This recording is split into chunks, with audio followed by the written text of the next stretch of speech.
Schwick.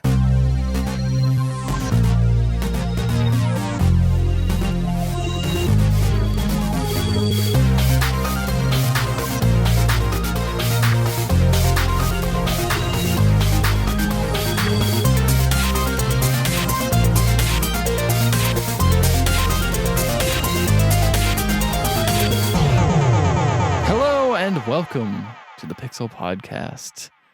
It is me, Ethan, and I'm here with Ricardo. Hello. And we're here for an intimate podcast between two grown men in one room. Indeed. This ain't the small council. This is the smallest council.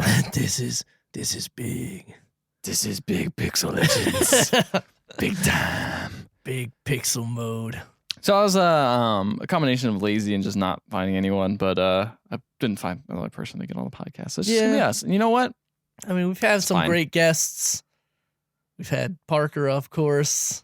We've had Anders. We've had Laurentius, Amber. We're missing one. Are we? Maybe Who else not. have we had? Brandon. Oh my God! How could I forget Brandon? I'm sorry, Brandon. Start the podcast. This is a podcast for Brandon. This is a podcast. Podcast for Brandon. Don't look at it. Don't look at it. I don't know. It's weird. Like I mentioned Amber too, and I don't really actually even consider her kind of a guest. She's more of like part of. She's contributed enough that And that's kind of how I see Brandon in a way too. even. I'll say Amber. I know she's what she's contributed. way more. Yeah, I was but gonna Brandon say. is just kind of there. Brandon so provides color commentary sometimes, and we have that hidden series that may never see the light of day. That we're still. That's in. We have. It's got him in a outfit. You know what we're talking about, right? I actually don't know. Really? Well, idea. we recorded 3 episodes, and they never saw the light of day. You don't know it? All right. Well, Oh, I think I know what you're okay, talking about. Yeah, I was waiting. I was like, all right, we're gonna move on now. I think I know what you're talking about. Man, we should really do that. We could finish it. We just gotta do a little bit more and get a schedule. Those It's are- just schedules, man. The thing about adult life and having like weird schedules and everyone just like it's just not enough time to do. Just sit down, just record just dumb stuff. Where some idiot is like off on Monday and Tuesday for no reason. Yeah, and someone's like, "Oh, I'm gonna go visit my home country or whatever." And then someone's like, "Oh, I love this person. I'm gonna go visit them." And then the other person is just always here because they don't really go anywhere. Mm-hmm. Man, that's sad. Adult life. Adult life. It's something we all have to do at some point, unless you die too early. But hopefully it doesn't happen.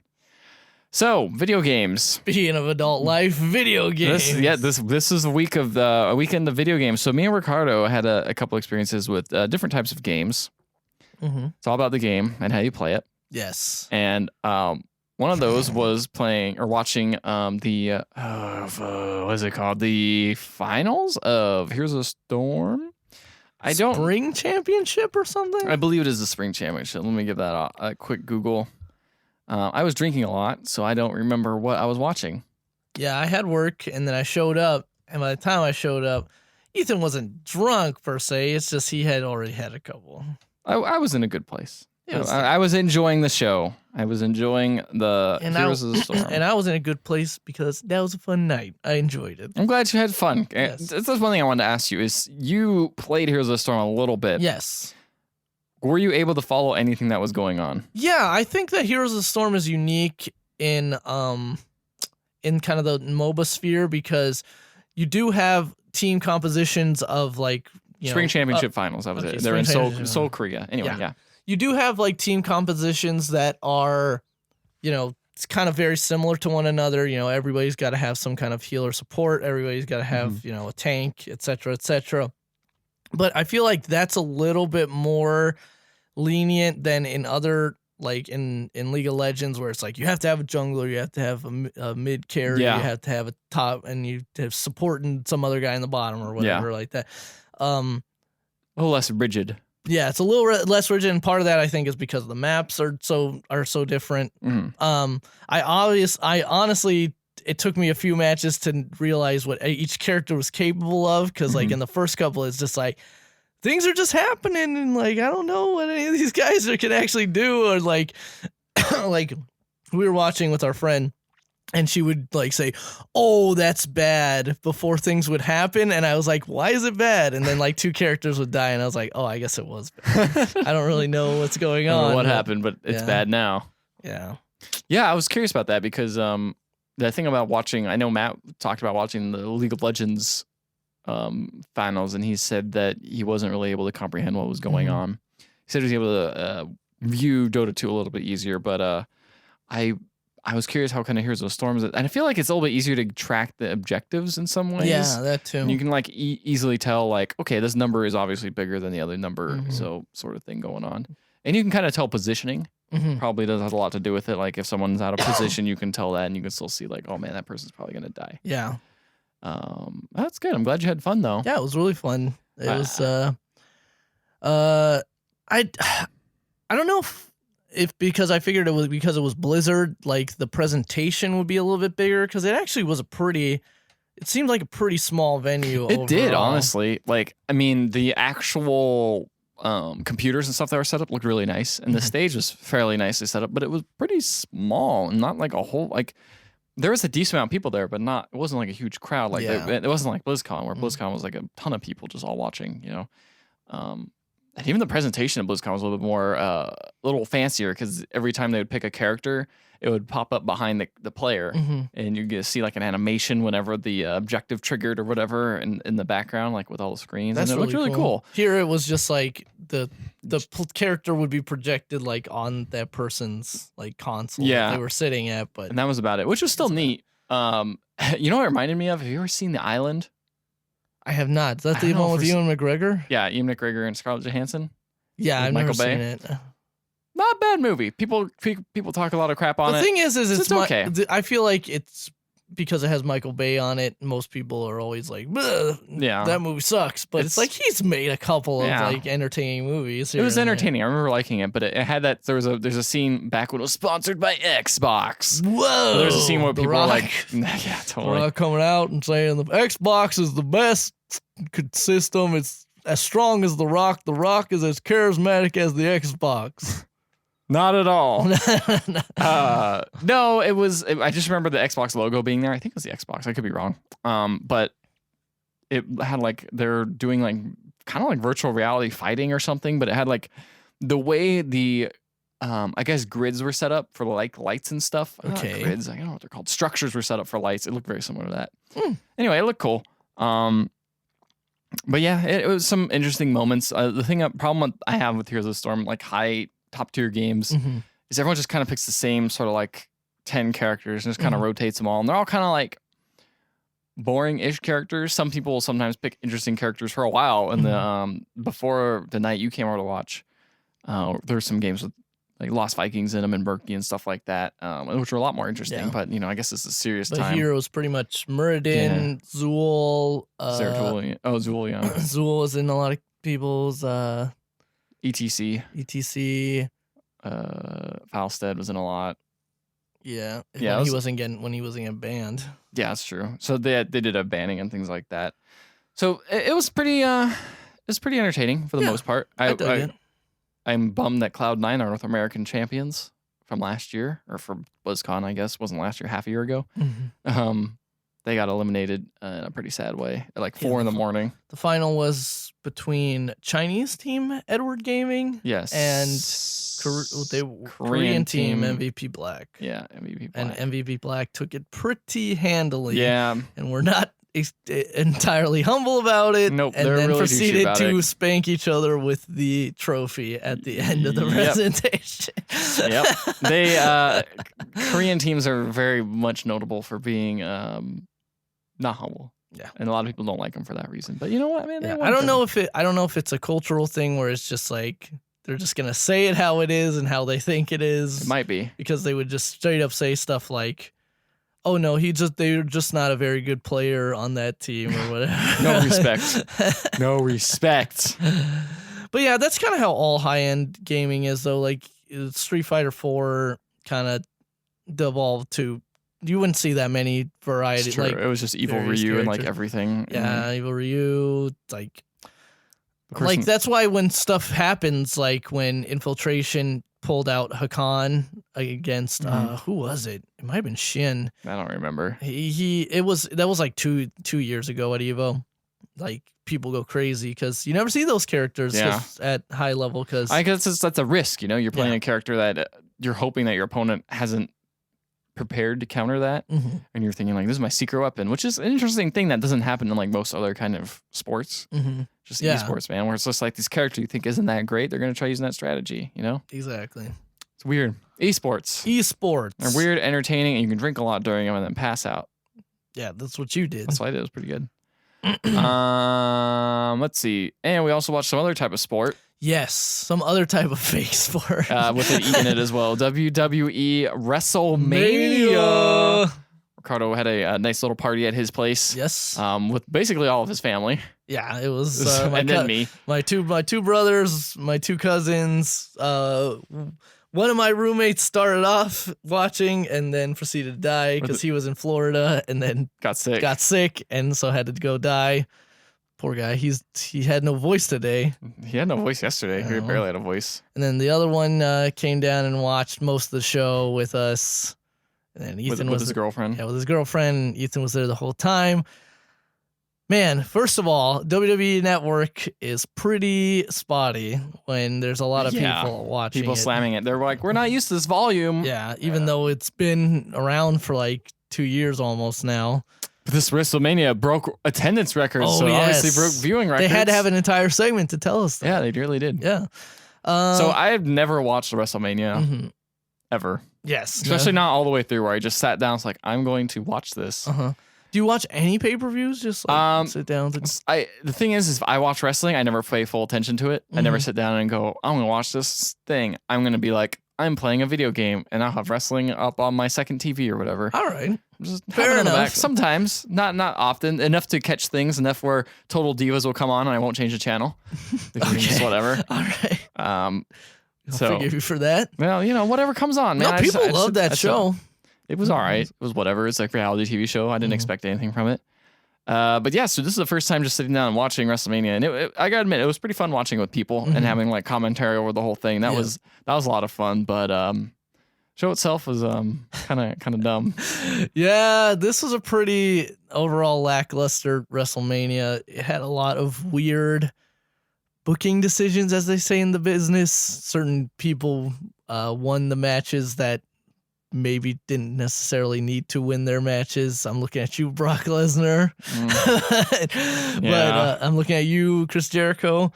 But overall, it was entertaining, as wrestling usually is. In a dumb way. Yeah, in a dumb way. You love it when it's bad, when it's good. You laugh at it when it's bad. And we did a lot of laughing, did a lot of talking over mostly it. Laughing. Watched a man die as he jumped off of a 30-foot That was pretty impressive. cage. Too bad the beginning of that fight was kind of dull. Yeah. It's overall it was interesting. Hats off to the ladder match. Everybody in the ladder match. That was crazy. That was insane. Way to open the show. Got everybody's attention just so that you're ready to settle in for the next 4 or so hours. It's not going to be anywhere near that level. Oh, the women's match was good. Yeah, the women's triple threat match was also very, very good. That was good. The ending, though, was dumb. The ending was dumb.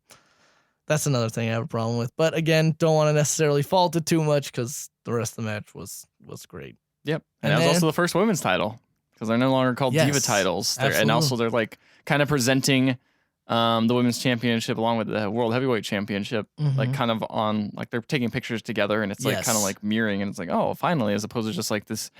I mean, back when I kind of paid attention to wrestling a little bit more in the Attitude Era, it was just like divas were like this thing that was like a bonus thing. I don't know. It was like a bonus league for women. And I mean, and some of the more callous members of the wrestling fandom usually would refer to the Divas matches on each pay-per-view as the bathroom break. This is where you go up and you go to the bathroom and get some stuff because there's nothing interesting happening. And I mean, way different now. And I mean, frankly, like the problem is a lot of those women were like models first and wrestlers like second. It's not really their fault in particular. It's just the way that they were hired. The industry was set up at the time, at least with WWE, years behind everybody else. Like just terrible. They still don't have men can't fight women or whatever. Yes, exactly. There's no kind of intergender sort of except wrestling. sort of at the end. Stupid, but That was really dumb. But For multiple reasons. But you know, I think they've learned their lessons. The new crop of women that have come up from NXT, kind of starting with AJ Lee back in the day, and then moving on to Paige, and now Sasha Banks, Becky Lynch, Charlotte, Bailey's Bailey will show up at some point. They're all like really just talented wrestlers first, fans of the product and the industry first, and then of course they just happen to be good looking ladies just as a byproduct. Yeah, you work out enough, you're gonna look pretty attractive. I mean, except for a few, most wrestlers. No, I'm saying except for most wrestlers, you can kind of say are like the Adonis that you sort of strive to be. Like, look at The Rock. That guy's huge. Look at John Cena. John Cena came back, helped The Rock beat up the Wyatt family because why not? Those poor guys can't catch a break. Yep, the Wyatt family. That's an example of good-looking dudes too, yep, right? Exactly. Hey man, shave off Bray's beard. Maybe it's kind of cute. I don't know. Shaq came out. Shaq, he's cute. He was in the Battle Royal. Yeah, that was weird. I don't know, man. Wrestling is just. It's so weird. It's weird. I see how it's entertaining to watch though, because I usually, I'm on the sidelines and like, oh, that's cool. But I totally see why people say like, oh man, our local wrestling league is way more interesting, way better all the time. And it's like, yeah, because they don't take it as seriously. Yes, because the thing is WWE is, you have to think of it as it's the mass. It's like trying to appeal to the largest possible audience. So. And also kids. Yes, and kids as well. And so like people they're gonna have watched WrestleMania last night, and that's the only wrestling show they're gonna watch the entire year until the next year when their friends are like, oh. So that's why you have to bring out the old guys like Shawn Michaels, Mick Foley, and Stone Cold. DDP? Yeah, because that's who people are going to recognize from the age when they did watch wrestling. Yeah, that's why you have to have these weird celebrity cameos like Shaq show up, because people are going to say, oh man, it's Shaq. I know who that is. Yeah. So it's kind of weird because you're trying to play to the mass. You're trying to play the masses, and oftentimes the lowest common denominator with the main WWE product.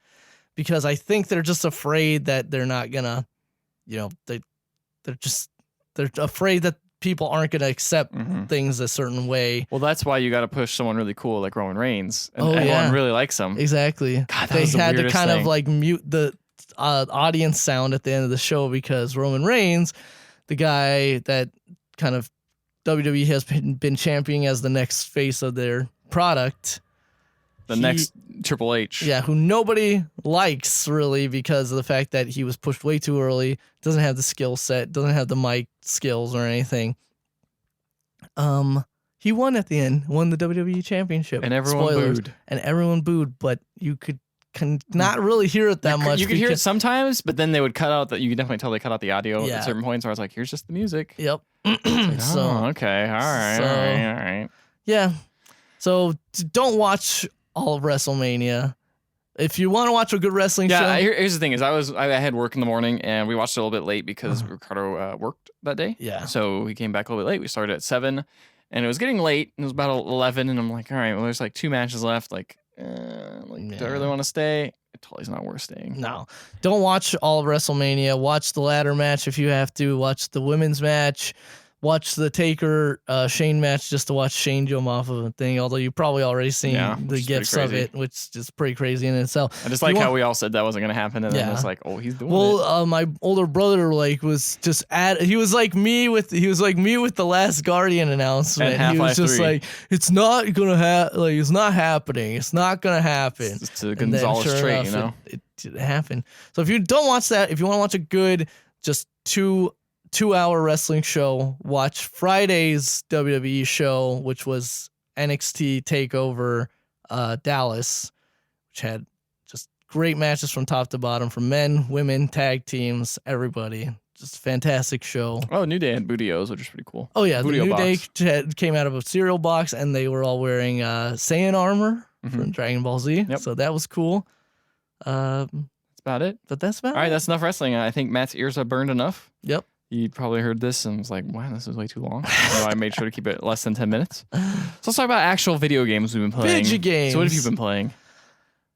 Speaking of wrestling, Alex dropped for Street Fighter V. Oh, yeah, so he's a new character in Street Fighter V. Alex from Street Fighter Third Strike is in there. I played him for quite a bit.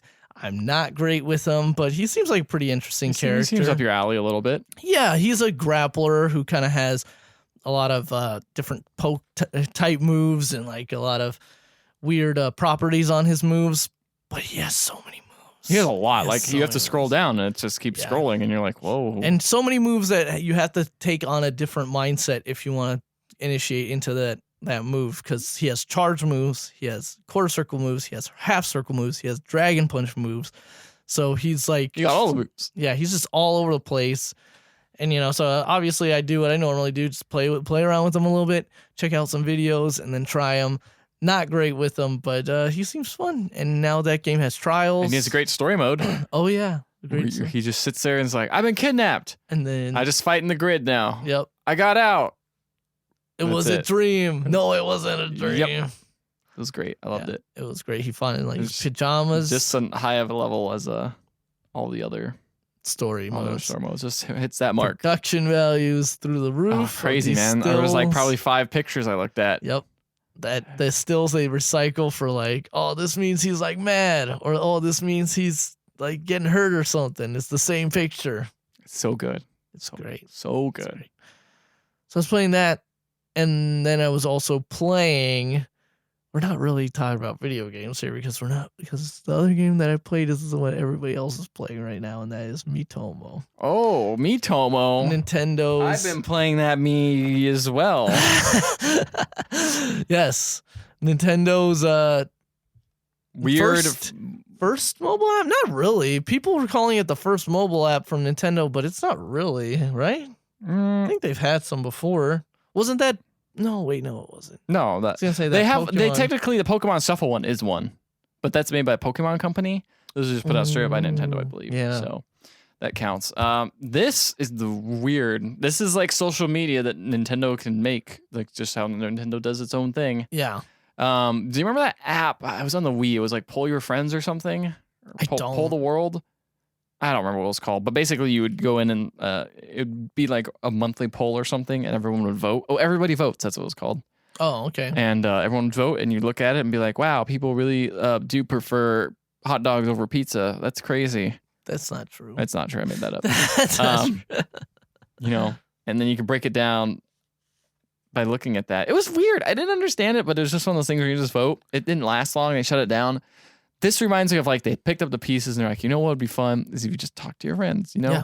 But here's the best part about talking to your friends is hearing the weird voice that they say.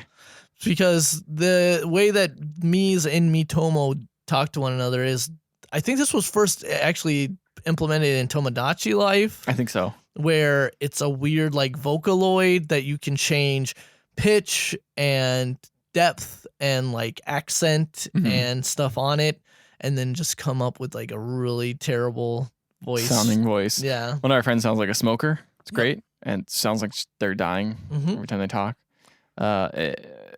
It's weird. It's a weird thing. I don't know. I don't actually know what to talk about, because the thing is like, I've actually like the first day it came out, I was on it like all day. Because you got to check out everything in the shop. There's like a really dumb mini game. Internet dress up. Yeah, there's a really weird, dumb game you can play where you drop Mii's down a chute, like Plinko from The Price is Right. And then you can get like special items like, oh, check out this cool cat on my back. Yeah, this cat on my back. Check out this cool toast pin or this croissant necklace or whatever. They're really dumb sets, but somehow because of it's like in a game and also because they're so dumb, it's really addicting to play. Yeah. To get those, you got to do a bunch of stuff. You can either raise your social level and get that way, or a daily reward to get the tickets, or you can just pay with coins. But coins are kind of, you can buy whatever you want in the shop with that. Yeah. But you were saying you were hot on it the first day, and then and now it's just like I come in and check in like once a day, maybe twice a day. But I am on it actually for a while when I do come in and check on. It has a lot of, because the way it surfaces content is fairly interesting because it's just like you click on your guy and he'll just be like, oh, I heard this stuff from my other friend over here from this house. And then you'll hear that person's answers to questions. And then you'll be like, I can respond to this, or I can like it. And you just hit the next button. And if there's no filter of like importance or anything, it just seems completely random. Mm-hmm. So you'll just get random comments and random information, and people will be like this. So that kind of subverts a lot of like, for example, Facebook like curates what goes in front of you. Like it shows you like, you might find this most interesting, this most likes. It's like, no, Miitomo's just like, here's this weird answer this person put. And it's all just answers to questions. So me, I have not been very serious. I've been basically kind of a dick. Yeah, Ethan's been a major dick. Kinda. I'm gonna say kind of. No, dick. you've been really dickish. I've been all of your answers to everyone's thing, all your comments. When I see you in the comment section, I automatically know this is gonna be a dick. This is gonna be a dick thing that he says right here. He's told one of our friends when they answered what his favorite bread was. I think this might have actually been Matt. He's like, "You're gonna get fat as hell." Excuse me. You're going to get fat as hell. You're right.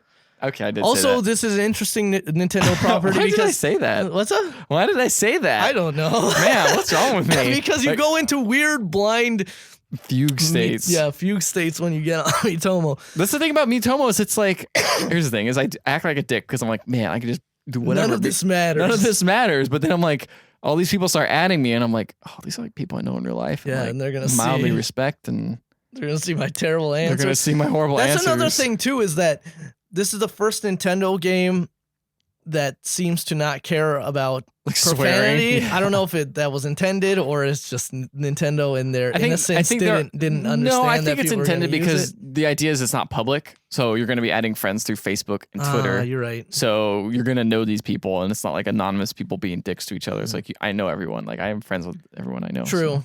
But it's also jarring to hear your robotic voice recant something that you said in like an inflection that you maybe didn't mean to say it like great. that. So like, yeah. Also, for some reason, it like understands certain accents and certain words and like abbreviations. Yeah, and your character react. Yeah.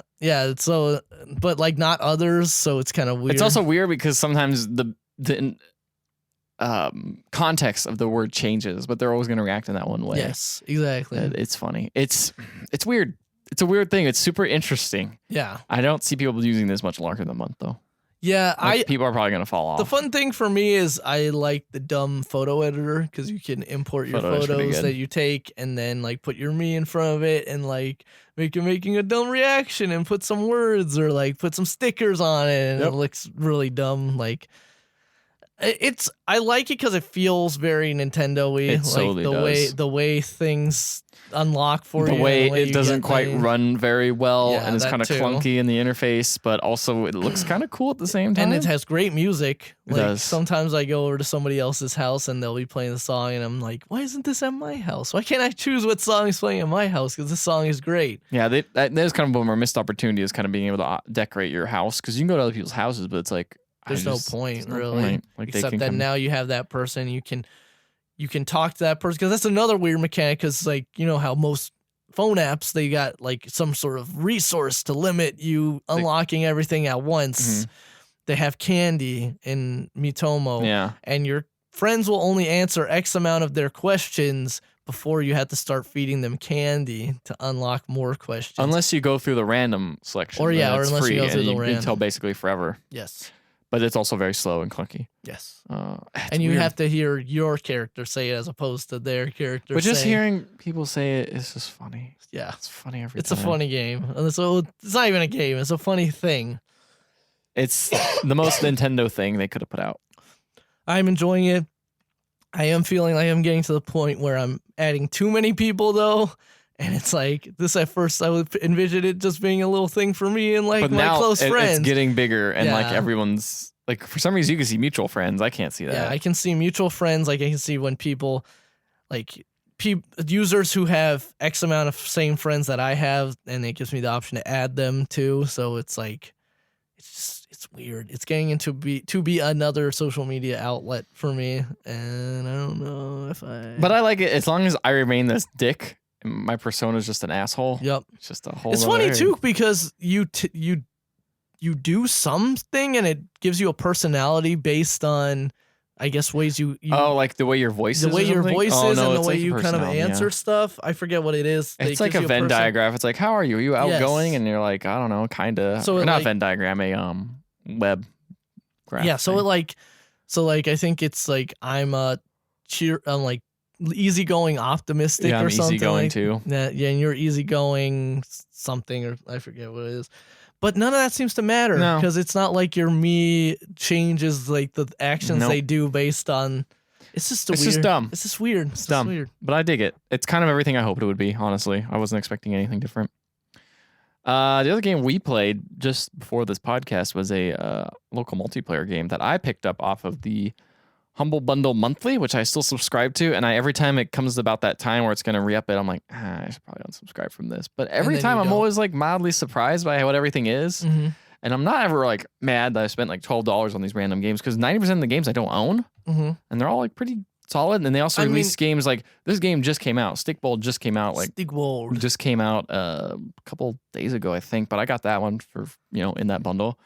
And it's weird. It's a weird dodgeball type game. Yes, it's like it's dodgeball, but it's not necessarily. It's like dodgeball and Gang Beasts mixed together. Yes, because it's like, first of all, it's not like split into two sides like your typical dodgeball game. It's literally just a circular arena that you're all throwing a singular ball at each other with. But then there's also like stage hazards that pop up that can also kill you, or like certain levels, you can like knock people out of the ring and kill them that way or whatever. It has a really fun kind of. What would you kind of describe this art style as? Because it sort of is Minecrafty. It's blocky. It's like Minecrafty and Lego-ish style. In fact, because of this, like I think this is a Scandinavian developer. Yeah. I don't know what country. But the way like we started playing a story mode. That's also weird. There's a story mode in this game that seems like it could totally get away with just being a multiplayer. Just a couch co-op, just a couch like competitive game. Yeah.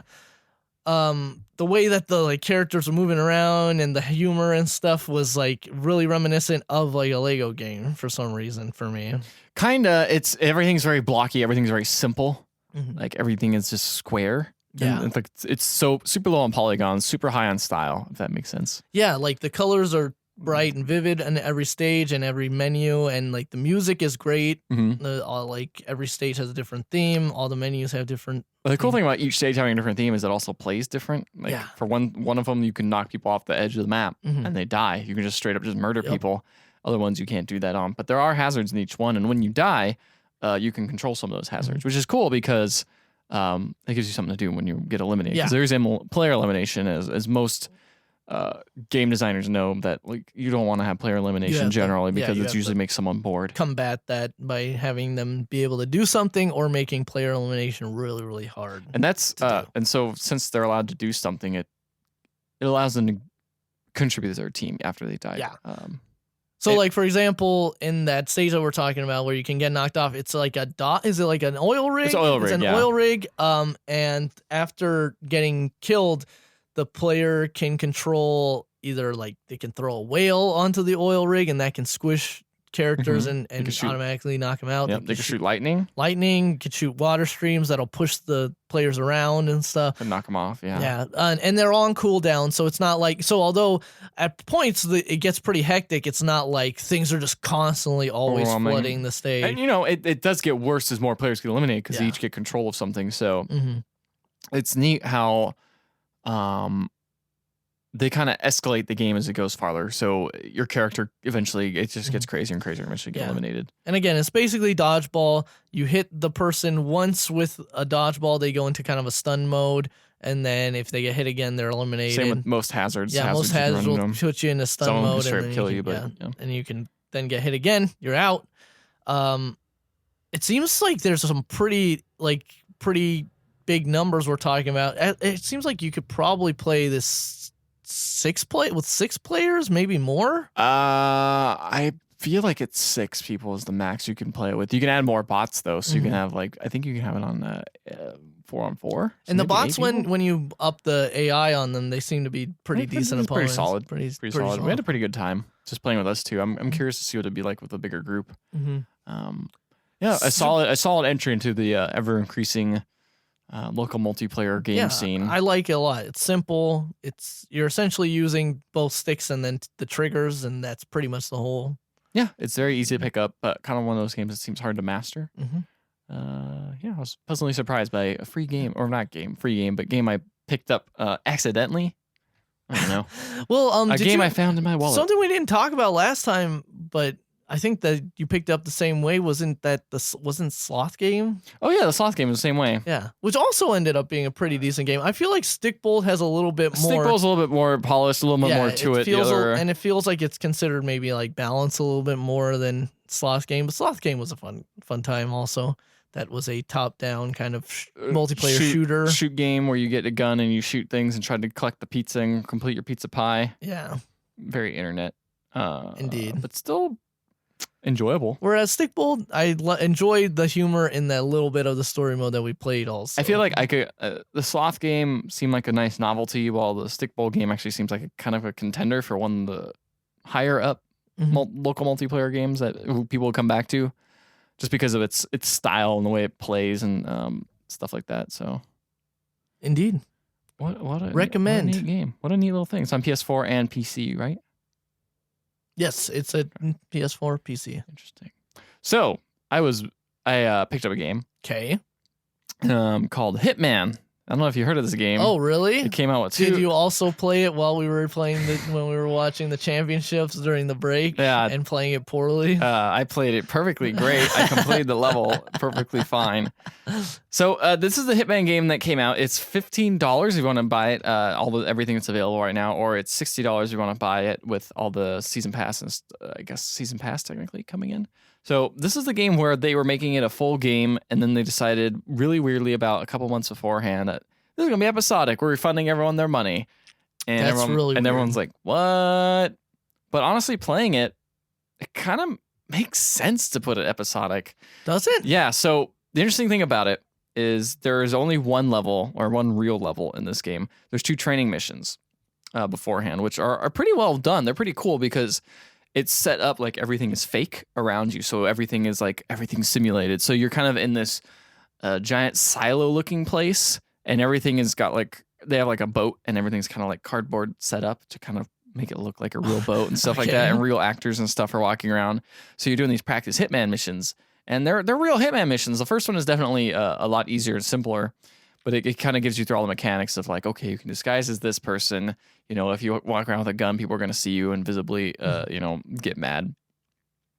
And then the second mission is a little bit more expansive. And then the third mission, which is the Paris mission one you saw, is like super huge. Yeah. Has like a ton of stuff going on, and there's just multiple ways to take out the 2 targets. It seems like there's pretty branching paths in terms of how you can actually approach each target. And so that's how the best Hitman game that I keep hearing about is Hitman Blood Money, which was the one that's lauded by fans the most. Absolution was kind of a misstep because it made it a little bit too simple. And this kind of cuts the difference between the two. So at the beginning of the tutorial, they give you an option to say like, hey, these are opportunities. And these opportunities, there's like 3 different settings for them. You can either turn them completely off, you can turn them to minimal, or you can turn them to full.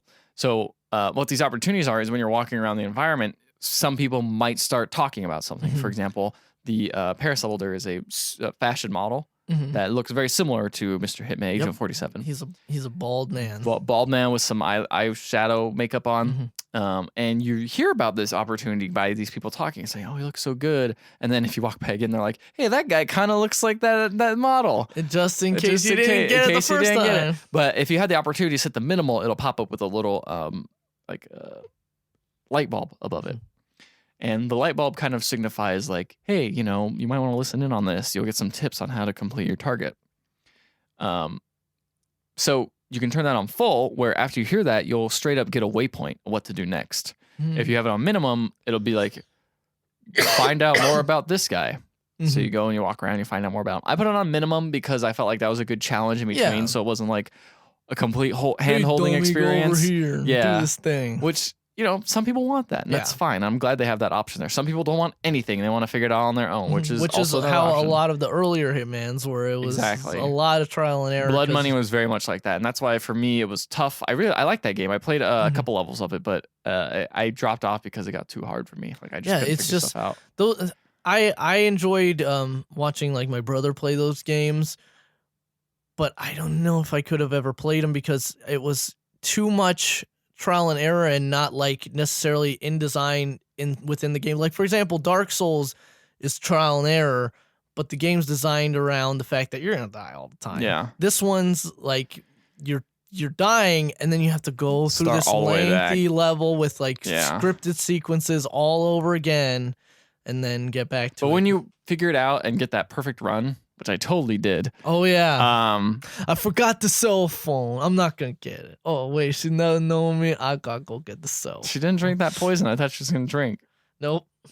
So well, anyway. So no. In our run that we watched Ethan play, while they were setting up for the finals of the championship, Ethan he knew that the male model was going to have a meeting with one of the targets if he talked to them on the phone, whatever. But he murdered the male model and then forgot to pick up the cell phone, and so instead did the objective that the lady would have prompted him to do, which is do a little dance on the catwalk. Yeah.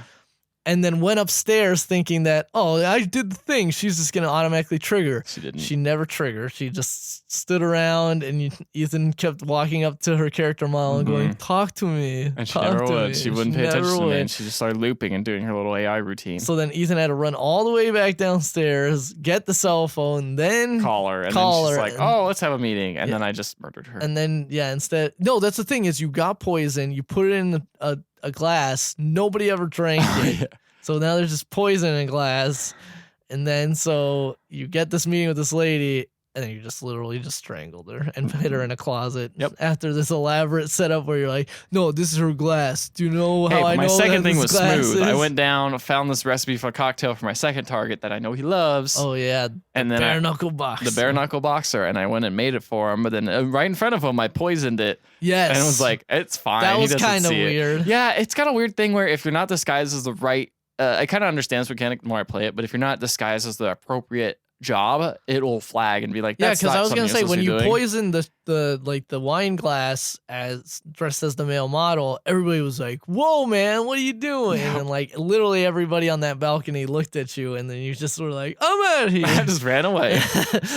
But when you were the bartender, you made the drink, clearly finished making the drink, and then poisoned it. And the dude was still just like, oh yeah, my favorite. Oh, I'm dying. And then everyone freaks out and you're like, I'm going to leave. Yep. So I played through that and I was like, all right, well, that's all there is in the content. No, there's like so much more. So there's these things called escalation missions, which they added. There's about like 8 of them for Paris. And I think there's like 2 for the second training level. Okay. But what these are, they're like alternate targets. Oh. So for example, the one I played, I thought there was only one escalation mission. And I found there was a whole bunch. But the one I played, it's like, okay, you have to kill this guy, this cook crew, this guy who's like prepping food. You have to kill him in a tech crew outfit using a knife. So it gives you like all these different parameters. And it's like, all right, cool. So I went and I did that, botched it up poorly, but I did it anyway and ran away. And then the next one's like, all right, do the same thing, but you have to hide all the dead bodies within 90 seconds. So it's like, okay. So I did that and it was tougher. And then it started escalating. And one of them was... I wonder why they call these escalation I know, right? missions. So there's like 5 different ones. And at the end, I believe I had to kill that guy with a knife, kill another dude over on the side. I could dress it anyway. He was kind of standing there. You have to kill him with the piano wire. And kill him in classic way, hide the body, and both of them in 90 seconds. And I was able to get up to it, and then I was like, do this in 5 minutes. And that totally threw like my kind of plan that I was putting together. Because the cool thing is each time you do this, you kind of have to figure out a new way of doing it. For example, the person you have to kill is with the lady, and that lady you have to distract or somehow get that guy over there and kill him discreetly. Or you can kill, like the first time I did it, I just killed him straight in front of her and just ran away. Because who cares? Whatever. Yeah. What's she gonna do? She ain't nothing. Yeah. Well, it was funny because you got extracted in the mission that we did see.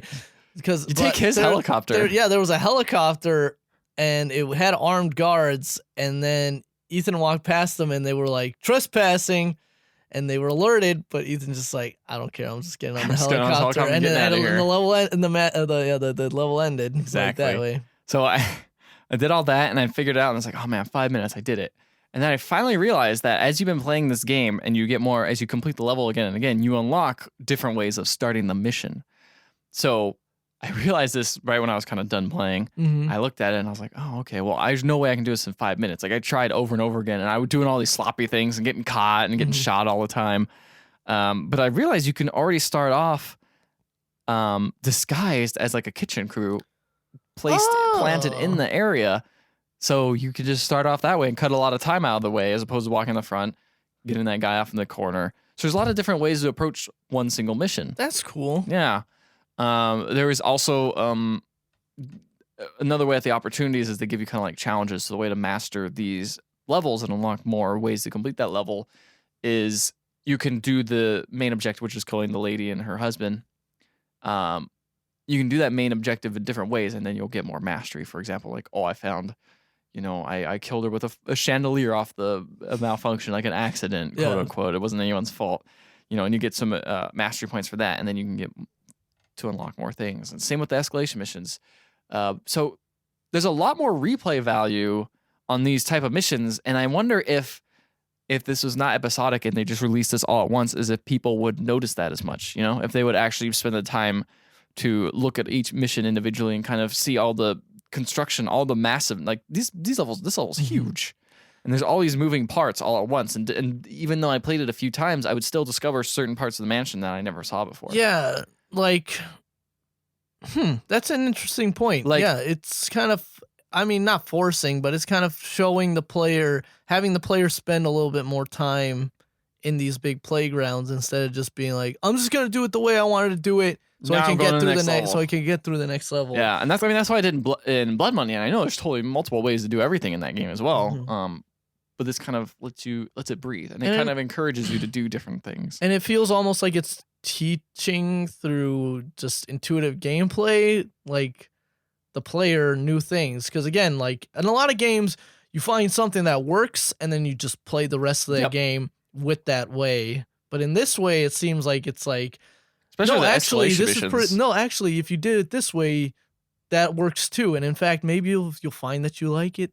Like you like it better doing it that way. Well, also the escalation missions just like make it so like that one way you're doing it before, you can't. Like that's too easy. So you got to figure out another way to do it. So otherwise you're not going to be able to complete the mission. That's cool. Yeah, I really like it. I dig it a lot. I was surprised by kind of how much I enjoyed that game, and it looks really good. Got some good graphics. Yeah, I like it's weird because it's not like photorealistic. It's kind of stylized in the way people look and stuff. It's but there's so many people on the screen. It's super impressive walking into that catwalk area. That was crazy. Like I didn't expect that, especially because you usually see that many people and the frame rate dips considerably. But I didn't really notice anything. Ran pretty well. Because playing on a pretty beefy PC, but yeah, it's funny walking through that area. I killed someone. And I was running away, and I forget that if you have anything equipped besides like the piano wire or coin, he's just holding the weapon out. So I stabbed a dude. I was like, I gotta run. And I just started running, and I just ran out the kitchen, ran through like the catwalk area, ran through like just tons of people everywhere. And everyone's going, and I'm like, I did that pretty stealthily. I don't know why everyone's freaking out. And I just kept running, and I was like, I realized I had a bloody knife just running through the fields. This crazy tech guy with a knife. Why is everybody freaking out? There's a lot of great like dumb moments that happen of just like the AI just glitching out and seeing, not glitching out, but like you're not paying attention enough. The AI just sees you as like, what? And then you just stab them and they yell and you go, you're like, plan B, time to hide. And then hopefully everyone will not see me. I gotta change clothes. You were trying to do some really dumb coin manipulation to get the model's guard away from him, and then getting the model close enough so that you could kill him, and then you ended up having to kill the guard anyways. Yeah, well, it was pretty funny, and then you threw both of them in the river. Yep, and it encourages you to not kill people too, but throwing them in the river. Yeah, because you got a lot of points deducted from killing a non-target person. Yeah, so you just gotta kill the target, man. So I'm excited to kind of see how the game goes as time goes on. They already announced the next episode's coming out this month, so curious. I don't know if I'll buy it right away, but it's also nice to just be like, I could just revisit this anytime I want and pay like $9, totally affordable, and see a new level. This is how you get people to keep playing your game, people. Just make it episodic. Also release it on time. in a reasonable manner. Because like this game came out like February, I think. Did it? Has it been out that long? Or maybe it's only been like early March, but that's pretty soon then to come out with another episode. So how you get your game. Like we're done with it already, and they were like, nah, it's episode. I guess that's true, yeah. I guess that's true. They finished it and they're like, let's just cut it up. The other game I've been playing is Red Orchestra 2, which is a weird... Have you heard of this game? I've heard of Red Orchestra, and I don't... Is that an art... Wait, it's not an RTS? No, it's not an RTS. That's Company Heroes you might be thinking of. This? It is a real... I'm getting a Red Faction confused with definitely it, not that. Which is FPS then third person. So Red Orchestra 2 is a first-person realistic World War II shooter. Oh, wait, no, that's not... That's Day of Defeat. God, I can't... Day of Defeat, yeah, that's not realistic at all. This is like a game where you get shot in the leg and you're like, oh, man, my leg's all messed up. I got to bandage it up. And if or else I'll bleed to death. And if you don't bandage it up, you just bleed to death. Sounds like Metal Gear? Kind of like Metal Gear, yeah, totally. But I played this game a long time ago, and I was like, you know what? I just got a craving for like, I just want a realistic shooter where I just shoot dudes because it feels really good. The shooting in it feels really nice, even though you're using like a like the way the class system works is unlike Call of Duty where it's like everyone could just be a bunch of like machine gunners. Everyone's got machine gunners. It's like no, there is a set number of classes on each side. I think it's like 32 people on each side, so it's pretty big battles. So it's like 4 people can be squad leader, 4 people can be engineers with like machine guns. There's like 2 snipers for each team, and then there's just a million riflemen because everyone's just probably got and realistically, everyone just have everybody had the Garand. Yeah, the Maznaga or whatever, because this is the Russian front. Oh, okay. Red Orchestra. Yeah. So it's super fun to just pop out of a like anything and just shoot that gun. It's the Maznaga because you just hear the click click and you click back and you're like, I missed. Oh man, this sucks. I gotta shoot again, and it has a really nice feel to it. You know, it's kind of hard to explain. Just being like, it feels good to shoot mans, but I mean that's kind of how all my arguments come down to anyway. Yeah, I mean. So this is a little bit more tactical, you would say? It's not just like everybody run around shoot mans? Yeah, I haven't heard this much voice chat in a while. Okay. People are still playing this game. This game's kind of old. It's been out for a while, and they came out with the Pacific Front as well for free. I can't believe it's called Rising Storm. Okay. Which is, you can play as the Japanese and the Americans. But this one... It's been around for a while, so it's kind of looking a little dated. I remember when it first came out, I was like, whoa, Unreal Engine 3, this is crazy. This is as good as games. Games are never going to look better. But yeah, it's a little bit more tactical. It's slow. You have a cover fire mechanic, so if you get shot at, your vision gets blurry, even if you're not getting hit. Okay, so you can suppress people. Yeah, which is neat. So you can be like, there's a machine gunner up there. He's suppressing everyone, and then someone will shoot stuff. But it's still that's the thing with like a lot of other FPS games. It's like I'll like have a heavy machine gun or whatever, and it's like I'm just gonna shoot this guy, suppressive fire. But it's like, nah, I'm just gonna jump around and shoot you. I can see perfectly. I just gonna snipe you in the head. Nah, this is totally like if you shoot at someone, they're gonna run for cover or they're just gonna die because it only takes like 2 hits to die. Just be dead. That also some of the things that also are bad about realistic games is if you're walking around, just have your head out, you're just walking around, you just die, and you're like, Mountain Blade. I'm dead. That's it. There's also a cool feature. I think this might be new, but they have kind of like overarching campaigns. Okay. So, say you're playing as the Russian side, and it's like, oh man, the Russians are getting messed up in this campaign, and the Russian side has to vote like which level they're going to pick next to play on.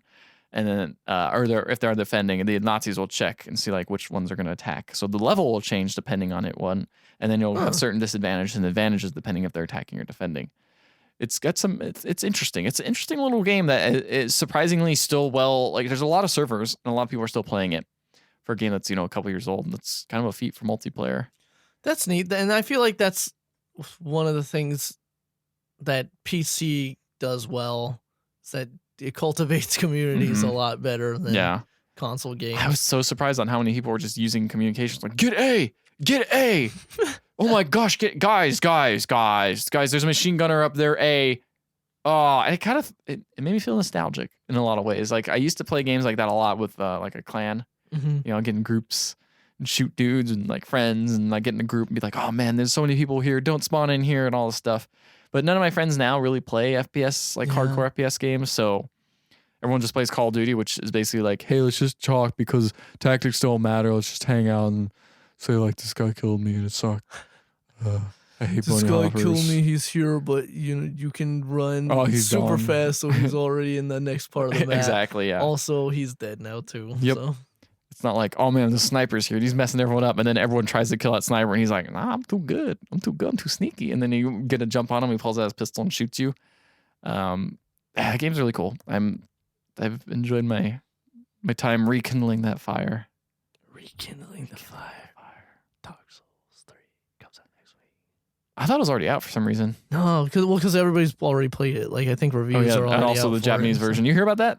Yeah, that was weird. Like you could get the Japanese version if you had a Japanese account. On Xbox One only. Yeah. And then there's an English translation you could access. Yeah, but like Bandai Namco, which by the way, apparently it's Bandai Namco. Yeah. I thought that it was Namco Bandai Nope. for the longest time.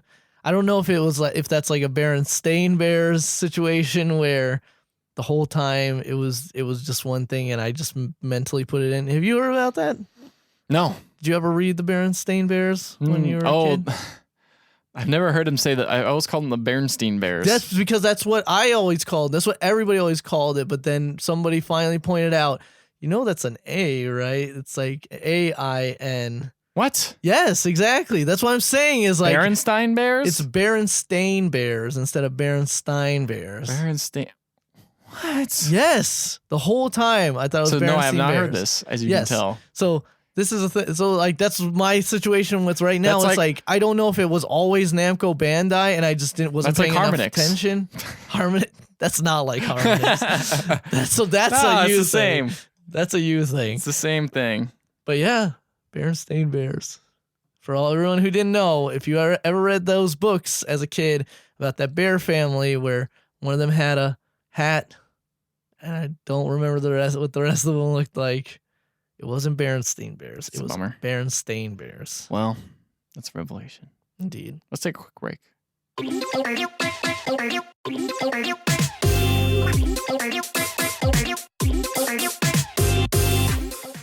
Are we really back?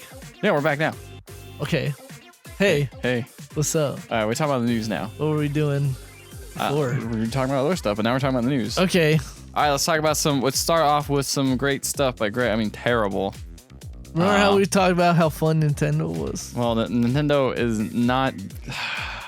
This makes me really mad, in like multiple ways. But Allison Rapp, who was a Nintendo employee of who did the Treehouse stuff, with Treehouse being their kind of, I guess it's like the way Nintendo would relate to people, I guess. We kind of had like spokesmen come up and they'd be like, "Hey, we're gonna play this game." They'll just play a game. And but she was on it, and she was a target of a lot of harassment about the Fire Emblem games. Remember how I think we talked about that on the podcast, didn't we? A little bit, not as much. I think we missed the real like controversy about it. But she was the marketing specialist at a Treehouse, and received a lot of the blowback from the localization of Xenoblade Chronicles X and Fire Emblem Fates, which had their content altered as most places do for when they came over to America. Yeah. So some of the stuff I don't remember. It was like the Xenoblade Chronicles boob slider and stuff. Yeah, and in Fire Emblem, like some of the petting mini games were taken out, as well as some of the context of stuff. And the thing is so much of this is dumb because localization is more than just like, it's more than just translation, and it's not always in the favor of like, oh, we should censor this for the West. A lot of it is, hey, this isn't going to make any sense to people in the West, so let's change it to something else. Localization is also taking a lot of culture stuff and changing it, because there's certain things that are happening in different countries and things like that might be offensive to some people from a different culture, and other people would be like, whatever, that's just weird storytelling. But anyway, she's been targeted this entire time. People have been saying horrible things to her. I'm trying to think of what some of the examples are. I mean, typical. It's typical stuff. But the problem is Nintendo during this entire time, it's been going on for a little while. As you can tell by how old those games are. And Nintendo hasn't done anything about it. They didn't say anything. They never mentioned like, hey, like we respect our employees or anything like that. Yeah. Instead, they did the complete opposite and just decided to fire her. Yeah, because essentially they felt it would do more damage than good having her as an employee because of that harassment. I forget what exactly was it ever worded. So it says Allison Rapp was terminated due to violation of an internal company policy involving holding a second job in conflict with Nintendo's corporate culture. Which, what? Though Miss Rapp's termination follows her being the subject of criticism from certain groups via social media several weeks ago, the two are absolutely not related. Nintendo is a company committed to fostering inclusiveness and diversity, blah, blah, blah, blah, blah, PR. That sounds pretty effy. That sounds weird. It's just weird coming from this particular person. It just seems odd. The thing is it's like, we know Nintendo has some strict internal policies, like the fact that one guy went on that one podcast that one time, remember? He went on the podcast, talked about stuff that he wasn't supposed to talk about, and then got fired for it. Yeah. Even though that's not so much strict as like that's how things work that's how it works in the industry. So what Rapp said, it's a kind of fun last name, Rapp. It's got 2 P's in it. What did she say? She said on Twitter, was it on Twitter? God damn it. I know, sorry. Yeah, it was on Twitter. I'm just making sure. She said, when I got back from vacation, Nintendo stripped me of my spokesperson status and did a lateral move so I wouldn't lead games as a production manager anymore, she said. This was because of the Gamergate mess meant that they looked at my tweets and decided I wasn't a good representative of the company. Rapp said she took a second job moonlighting under a different name in order to pay off student loans. An American person dug up the information, Rapp said, and informed Nintendo of America. So she was holding 2 jobs, but I feel like the thing is that they found this. Yeah, it was due to harassment. Harassment, due to harassment that they found out about this sort of thing, which I kind of understand, but it's like, guys, you need to like handle this better. Like this is just the worst way to do any sort of PR. Exactly. And dealing with a sticky situation, you need to come up front about it and not be like, they should have said, if they said in that statement, like, look, she worked because of 2 different jobs. It's, it's not related, but maybe if they had actually like said beforehand, like, hey, we don't like you doing this, harassers just go away or whatever.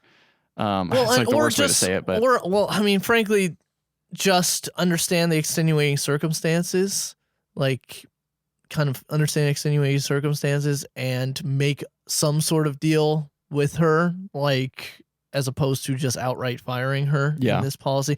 I mean, I suppose, again, you're dealing with internal policies. You have to kind of keep the same stringent model for everything. She was found doing two different jobs, and she admits that. And that is, of course, not true. This is just such a bad timing and terrible. Like, this comes off so bad from Nintendo. Yeah, and also the fact that she was moved anyway. Yeah. This is a victory for the harassers, essentially. Which is because that's exactly what they were trying to do. Yeah, they got what they wanted. They got what they wanted. For some reason, that's what pissed me off. Someone else's job is important to them for some reason. Well, it's because they're messing with their video games, apparently. Oh, yeah. Their video games. They totally had nothing. They had nothing to do, but she didn't have anything to do with Keep the boobs in the video game. Keep the butts. Keep the butts. And then, that was another thing. I don't want to get into that too much, but there's a pose that in Overwatch, Tracer, they're kind of Blizzard's poster child for that game. Yeah, the bubbly British character. She's very positive and bubbly, as you said. Yeah. She had a pose where she was kind of looking over her shoulder and her butt was in the shot. It wasn't like zooming in or anything like that, but it was an overt. But your eyes will go there because you're like, whoa, butt, dude, cool. I want to check that out. And she was kind of doing a thing. What I say always. I know. Whoa, dude, butt. Check it out. Check it out. Check it out, dude. I like the part in Shrek where Donkey walks into Shrek's butt. That's a good part, right? Yeah, that's a good part. You notice it, don't you? I know. I see those. You like that butt? I see those ogre glutes. Ogre glutes, and you're like, yeah. Shrek. So the... Back to serious. Serious news. Someone made a post. She made a post about like some user on the Blizzard forum said, hey, this doesn't really fit her character because she's like kind of sexy in some ways, like doing that pose, while all her other poses are kind of more either badass or bubbly and kind of goofy. But this one's like sexy, and it feels kind of like she said she had no problem with like sexy characters or whatever in the game. Because there are a couple. There's Widowmaker is one of them. She even pointed it out in the post and said, like, that fits her character style, though. She's like a femme fatale type character. Tracer, it doesn't really fit. And then Blizzard responded and said, yeah, we didn't really like that choice anyway, so we just removed it from the game, that post. We didn't really like that post. We weren't digging it. And then everyone lost their mind because censoring video games. Yes, censorship. Censorship. That's what censoring is when a creative decision is made based on consumer feedback or just their own internal policies. Yes. And it's another weird thing that they could have been thinking about this for a while, but they never really were like, let's just remove it. They never really had a solution for that. But then someone came up and was just like, I don't like it either. They're like, you know what? This is the final straw. We're going to go ahead and take that post out. You don't know what the developer's talking about because video games are so secretly created and things like that. Yeah, it's dumb. It's really just a dumb thing to talk about because I feel like it's a weird crusading type mentality that these dumbasses take where they think they're so much in the right and that they speak for such a large contingent of the audience that they're a bunch of big whiny babies. Well, unfortunately, the internet works. The loudest gets the most attention. Indeed. So, but it's a lot of suck. But knowing Blizzard, Blizzard's just gonna do what they want. Blizzard's gonna do what they want. They don't care. Do what they want. So they removed it. It's not coming back. I doubt it will. It wasn't even that great of a pose anyway. Why it wasn't that interesting. And not everybody plays Tracer. Yeah. So non-Tracer players, why the hell are you getting mad? Don't get mad. They're getting mad because they're taking away video games, dude. They're taking away video games. Because one person said a thing. What if I wanted to play Tracer solely because she had to butt? No, I don't want to play her at all. Oh, dumb video games. I hate my video games. They're ruining it. I won't play Chun-Li anymore because her boobs don't go all crazy now. Fix that. That was kind of shocking to see it fixed. Yeah. Because I've just gotten so used to it. Yeah, exactly. It's like, there it goes. That's it's what just bouncing around now. That's what happens. They fixed it. What are they doing fixing it? They didn't fix... Someone made an argument that, like, it's only on the right side of the screen the gravity's worse, so, like, everything moves. But they just fixed the boobs and not the gravity. And I was like... What? That's not the point. Should have said, you can't fix gravity. It's just set. But the gravity on player 2 side... Newton didn't say, ow, this apple hit me in the head. We should fix gravity. Also, gravity's the thing I just discovered. We should fix it. This thing I just discovered, let's fix it. Speaking of things you can't fix... Okay, where's this going?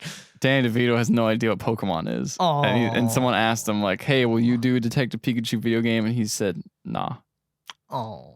And he says, what the F is Pokemon? This was during, like, a live, I think it was, like, a live showing or something, where they had, like, the cast of Always Sunny. And, yeah.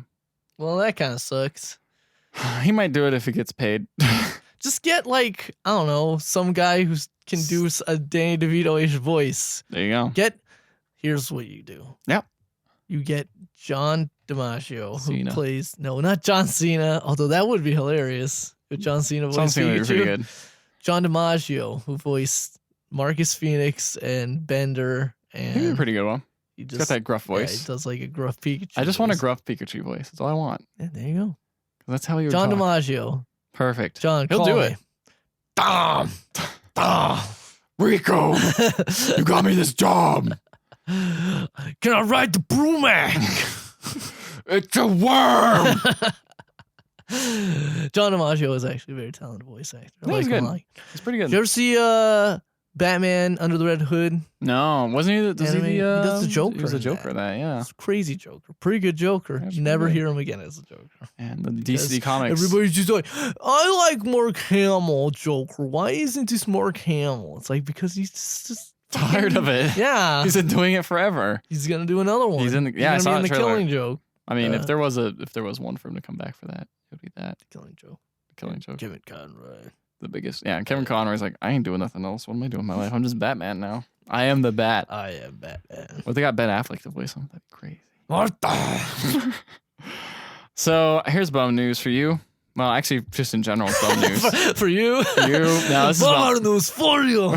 Suplex me through the table. Because the Guitar Hero Live developer's been hit with layoffs after some restructuring because lower than expected performance. Sounds very similar to the Rock Band one, but I actually thought the Guitar Hero guys did like a pretty good job, but I think the appetite for music games is just not what it used to be. And I think just the expectations for those type of games, specifically when you're making specific hardware for a game and DLC deals and stuff like that. Then if it doesn't fucking do gangbusters like it used to do, it's not gonna happen. Well, that really sucks. I was actually really thinking about going back to that game just because I want to see what's in it now. It's like the longest hiatus I took from the game. It's a good game. It's just the thing is, besides you, I don't know anyone else who owns that game. Which is really weird because or even the new Rock Band. Because people probably would be like the I think that's probably what they assume. They're like the mainstream's gonna see it's Guitar Hero and that it's back, and they're just gonna get it regardless. I think it's the opposite. I think they're gonna say, "Oh, Guitar Hero. I played that game already. That was cool. I don't really want to play it again." Yeah. Even though it's different. Nah, it's got a weird controller now. The typical reaction of Guitar Hero. Oh yeah, I like that game. And now I'm gonna start talking about Guitar Hero 2. I'm like, yeah, Guitar Hero 2, that was good. You play Guitar Hero 3? Oh no, I don't know what that is. Only played it on PS2. I remember buying a PS2 just to play Guitar Hero. I remember when I came home the day I was at a GameStop and I had heard about this Guitar Hero game. This Guitar Hero business. And I was like, because it's like when the first one first came out, and I was like, do I want to do something crazy right now and buy this like $80 game, I think it was at the time? Mm-hmm. I'm like, yeah, I'm going to do it. And so I brought it home and Raul was like, what did you do? I'm like, I bought Guitar Hero. It's a cool guitar game. It's like, that looks dumb. I started playing it. Was amazing. That was exactly what I did. I thought that for some reason that game and Tony Hawk were two games I was like, that looks stupid, and I played. I'm like, this is amazing. Tony Hawk in what games? Dude, I don't know. Like Tony Hawk, like I first saw it and I was like, this looks stupid. Skateboarding is dumb. And then I was like, no, skateboarding is life. And then I started skateboarding. Damn. That's all it takes is a video game to sell me on something. But that sucks. Freestyle games? Freestyle games, UK. So they got that consolation period that the UK law has to do before they lay off more than 20 people. So that really sucks, especially because they took like kind of a risk and they did some interesting stuff with it. And now I feel like we're not going to see a sequel. Probably not. Which is a bummer. Or if we do, it's going to be like, here's Guitar Hero Rock Band 4. Do you like Guitar Hero 3? That's the style that this game is in. Because that was the problem, right? It was because it was different. Yep. People just want the same. Especially because they made a new guitar controller and everything. Mm-hmm. They put they put some resources into it. I know it was a fairly shoestring budget because FMV is a lot easier to make than making models and animations and things like that. But if it doesn't get a sequel, that's going to be a real bummer. But I'm also curious how the support's going to go on. Like, because I know they're kind of planning to play this game forever. Mm-hmm. That's the thing is like, at least at the moment, Guitar Hero Live is great. You should get it. Although it's too late and it's your fault that now that this game failed. Still get it anyway. Maybe they'll be like, oh, it's doing better. Bring them back. I don't think so. Companies do that all the time. That's how it works. All right, man. So speaking of eSports. Yeah.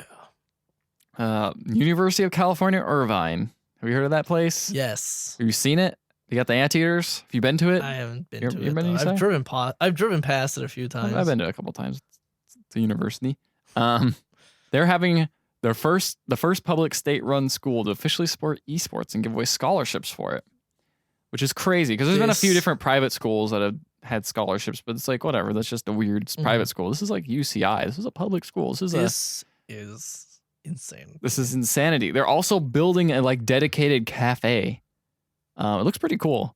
But they're mostly targeting League of Legends. But the cafe's got like it has some concept art. Are you saying we should go? Are you saying we should go to UC Irvine? Yeah, I'm saying we should go. Maybe. I mean, it's not been built yet.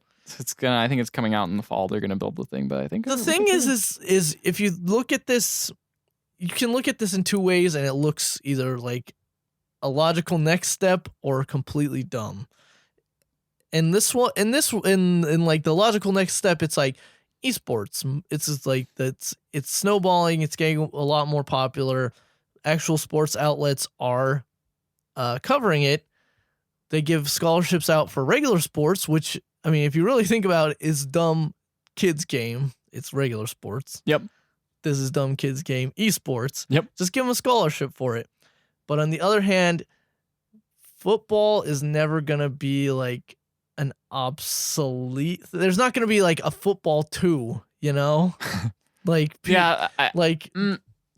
To be fair, though, MOBAs stop being supported all the time. Like, stop being supported. Games stop being supported all the time, or their communities dry up. League of Legends, you could argue, is gonna be forever and ever and ever. but like for example, like fighting games don't have the huge, like biggest, like they don't have the biggest they get audience, dated. And they definitely get dated. You can't stop playing. People stop playing them. The mechanics although the mechanics like basketball have changed over the course of, its inception in the 50s. Yeah. It's still the same basic game, Like I guess you could argue that Dota and Dota 2 are basically the same game.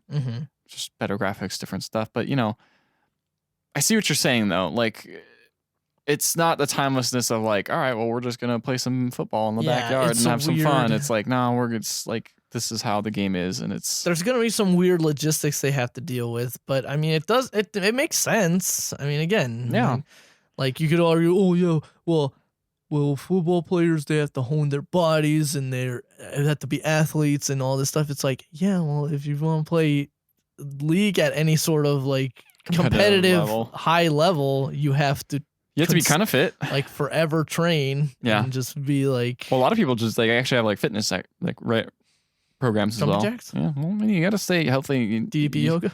Yeah, DDP yoga, so you can lose. They get the thing in there too. But I don't know. People just have this stigma against esports, and it's slowly breaking away. But there are still parts of the place where I'm like, oh, okay, you just like regular sports, huh? That's fine too. But speaking of which, we went to the esports arena again. And they weren't doing, which is in Santa Ana, Orange County, another place to go visit.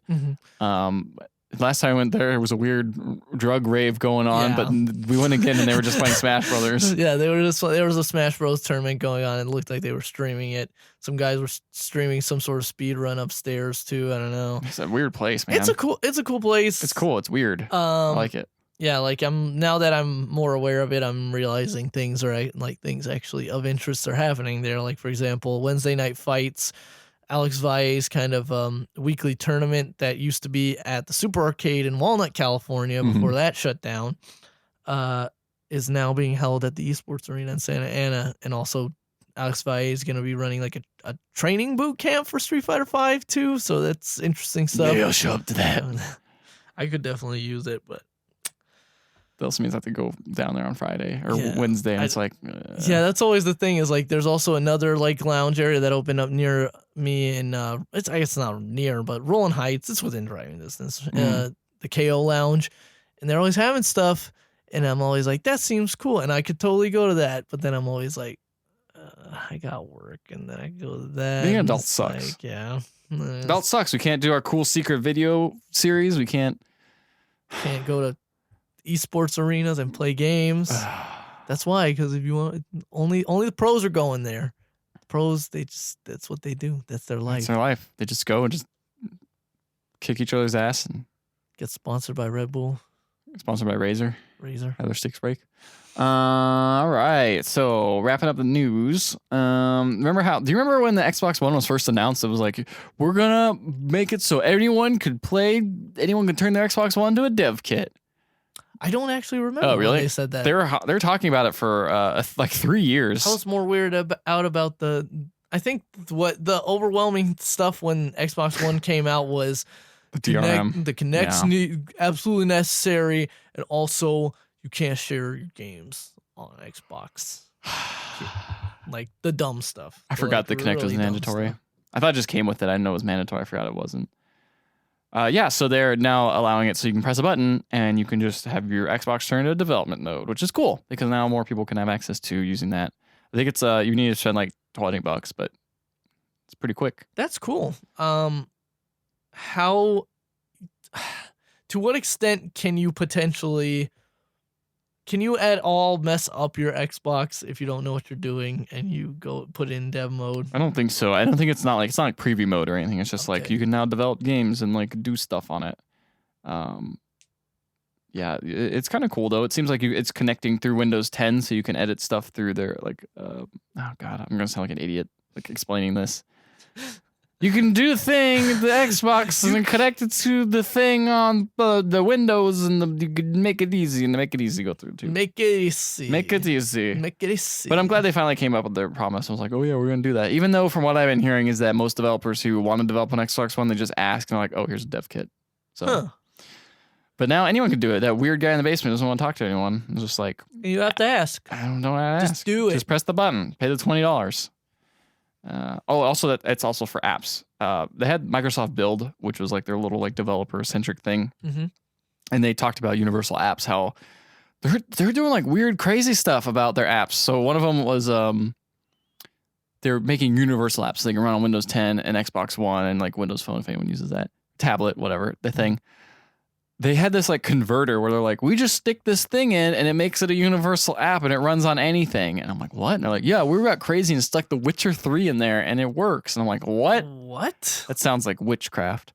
Witchercraft. So yeah, they can make, they're trying to make it super easy so anyone can have like apps and stuff on the Xbox. And that'd be kind of neat. That's kind of neat. More apps. I'm looking forward to the dumb stuff that comes out of this when everybody has access to it. We'll see. I'm pretty sure people will just make dumb. That's what, when you give the internet power, when you give a large contingency of people power, they tend to just make dumb stuff. That's why Miitomo is great. But they also do horrible things like get people fired. That too. So, be a good person who just makes dumb stuff. Don't be the destroyer. Don't be shitty to other people. Don't just be shitty apps. Don't just make shitty things. In the words of Reggie Watts, don't take down the system unless you can show the system how it can be rebuilt to better everyone else. Otherwise, you're just a destroyer. That's good. I like that. That is a perfect way to segue into trailer trash, or we're just going to destroy trailers and say how bad they are. Trash. Trailer trash. So the first thing we started off with was watching the Overwatch. Talking about butts. Talking about the butts. Overwatch. Which is they released their second trailer. Their first one was about Winston. This one is about Widowmaker. Widowmaker. She got the sniper rifle. She's shooting the robot mans. Indeed. That looks cool. This was another really well done, really cool thing. Like, I'm starting to see the world shape slightly, but I'm not really sure what the lore is. It's really cool they're doing all this lore, but also it's a competitive shooter, and it's like I just kind of want to see like the story of this. Like I want to see a story mode. I want to learn about this stuff because they're hinting at things. For example, Tracer at one point gets Widowmaker's like, "Why are you doing this?" She just laughs and then doesn't say anything. You're like, "Great, I don't know." And you won't because there's not going to be any sort of story in the game. And it's just super weird, like having this really deep lore between these like characters fighting. And then I watched a little bit of competitive Overwatch. I didn't enjoy it very much because I don't like watching FPS games. It's just confusing. And I watched it and it was just like, there were like 4 Tracers on this team and like 2 Winstons or something. Like, it's just like a bunch of people on like one side of the team. And it's just, it kind of breaks the illusion a little bit. Yeah, that's the thing is it's weird because when games tend to do that, and when games tend to know that there's mechanics like that in the game, they come up with a really dumb lore explanation as to why it's happening. Like, for example, like TF2 didn't its characters were not unique from one another. They clearly show that there were multiple like soldiers on a team, that there was a spy on each team, like stuff like that. While building character and personality into their world that that although it kind of carried over to the actual gameplay, wasn't necessarily in the gameplay. But I don't know. I want to see more single player, like more lore, because they're putting so much work into it. It seems from these videos, but they're just not giving enough. Where it's like, man, I just want to like just show me this world a little bit, and then let me play in it. That'd be cool. I don't know. But again, another quality production from Blizzard. I'm curious how many characters they're going to do in each one. I don't know if that counted as Tracer, even though she was basically a star of that. Because the first one had Winston and Reaper. Wait, who was the? Yeah, Reaper was in it. Reaper. So maybe they're just going to do 2 characters at a time because they also so that'd be 7 videos. There's about 7 videos. I think there's 14 characters probably because there's That's just math. Sure. I'm just saying stuff, you know. I'm just saying stuff. We weren't math majors. No, definitely. I don't know if you could tell that. We're barely even speaking majors. I know. Enter the Gungeon. We watched a animated trailer. This is actually the second first animated trailer. There's a lot of animated trailers in this. There's a lot of like not a lot of gameplay going on. Honestly, yeah, I didn't watch trailers. that much gameplay on most of these except for one. But this looked like a cool Saturday morning cartoon. I don't know anything about this game. This trailer sure didn't tell much. Top-down shooter roguelike sort of. Okay. Go through a dungeon, shoot guys, and get loot. It's like it's co-op too, probably. I'm assuming just because every time I see 4 characters on the trailer, I'm assuming it's going to be like co-op. Another Devolver Digital joint. So should be quirky. Should be pretty good. Most of their stuff they publish is pretty good. Yeah, everything they make is like, this is fun. And then you're like, that's about it. You don't really like go, oh my God, this game's amazing. There's like a couple, but most of the time it's like, this is fine. Like Lufrauser's great really game. Good. Looks awesome. Sounds awesome. Barely played it, honestly. Yeah. Well, honestly, it's like an arcade type game. So unless you're really into like getting score attack, it's like, eh. Hatsune Miku, Project Diva X. Oh my God. Ricardo was uncomfortably into this game, not in like a weird way, but just like how excited he was to actually play it. I like rhythm games, man, like Elite Beat Agents and like I never played Rhythm Heaven. Yeah, I don't know why. Isn't there there's a 3DS one, I believe. Oh, well, I think. Or could we just talk? I really like rhythm games a lot, and this looked like a fun one. It was with everyone's favorite Vocaloid singer, Hatsune Miku, and all her friends. Apparently she has friends. I didn't know that. Didn't know a lot of what was going on in the trailer, but it looked like a lot of fun. Ethan, on the other hand, at some point, I don't remember exactly what the phrase he used, but he was not enjoying himself. I mean, it's anime. It's just anime stuff. You don't like anime, do you? It's whatever. It has to be really interesting to pull me in, but this just looked like this is just like when you think of like, boy, I'm just gonna think of the dumbest anime. It's gonna be something like this, you know? Yeah. It's not gonna be like, oh man, like it is the most Japanese. It's the most Japanese anime. It's like, do you like Persona? Did you like the Persona? I never played any of them. But did you watch the Endurance Run or anything? No. I kind of want to, but again, it's just sitting down and watching. I played Persona 3. Persona 3 was really cool, and then I watched Persona 4 on the like Endurance Run. So I'm really excited for actually Persona 5. But it is very anime. It's very Japanese. Like that's a game that isn't actually local. It's like localized, but it keeps a lot of the same Japanese like honorifics and like it's kind of cultural stuff in it. It's no Paper Mario where they change everything. Catherine. That was kind of anime. Pretty good. Pretty good. I like that. I mean, there are certain things I like, I guess. I can't really name them. You know, I never sat down and was like, I'm going to watch some anime. You know? Like, there's so many other TV shows, like American TV shows and like European TV shows I just want to watch. That I'm never like, I don't know. Also, to me, cartoons, like TV show cartoons, not most appealing to me in general.